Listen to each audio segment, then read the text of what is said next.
অগ্নিকাণ্ডের পর বনানীর FR tower খতিয়ে দেখছেন তদন্তকারীরা। প্রথমে দুর্যোগ ব্যবস্থাপনা ও ত্রাণ মন্ত্রণালয়ে গঠিত কমিটি এবং পরে স্বরাষ্ট্র মন্ত্রণালয়ের তদন্ত কমিটির সদস্যরা ভবনটি ঘুরে দেখেন।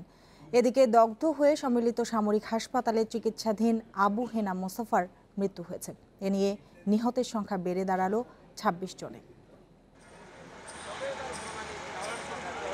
বৃহস্পতিবার অগ্নিকাণ্ডের পর মোট ৪টি কমিটি করে সরকার।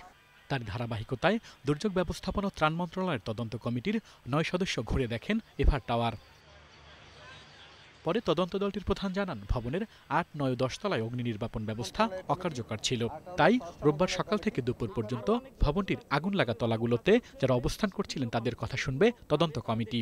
আর ৩ এপ্রিলের মধ্যে জমা দেওয়া হবে প্রতিবেদন।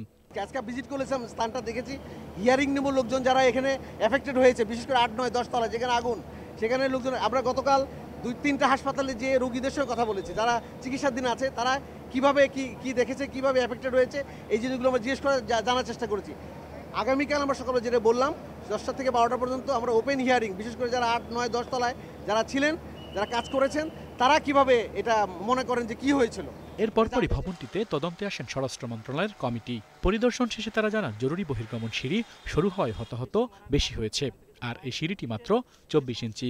মাত্র ছোট্ট একটা এক্সিট আছে, যেটি হচ্ছে ২৪ ইঞ্চির এক্সিট, এবং সেই এক্সিটটিও বিভিন্ন ফ্লোর মালিকরা ইন্টেরিয়র ডেকোরেশন যেভাবে করেছে, যার ফলে তাদের পরস্পর একতলা থেকে আরেকতলা যোগাযোগের আমাদের কাছে মনে হয়েছে একটু। শুক্রবার মালামাল সরিয়ে নেওয়ার পর ভবনটিতে এখন আর কাউকে ঢুকতে দেওয়া হচ্ছে না। বন্ধ রয়েছে এফআর টাওয়ারের সামনের কামাল আতাতুর্ক এভিনিউর একটি অংশের যান চলাচল। আল আমিন হোসেন, ইন্ডিপেন্ডেন্ট নিউজ, ঢাকা।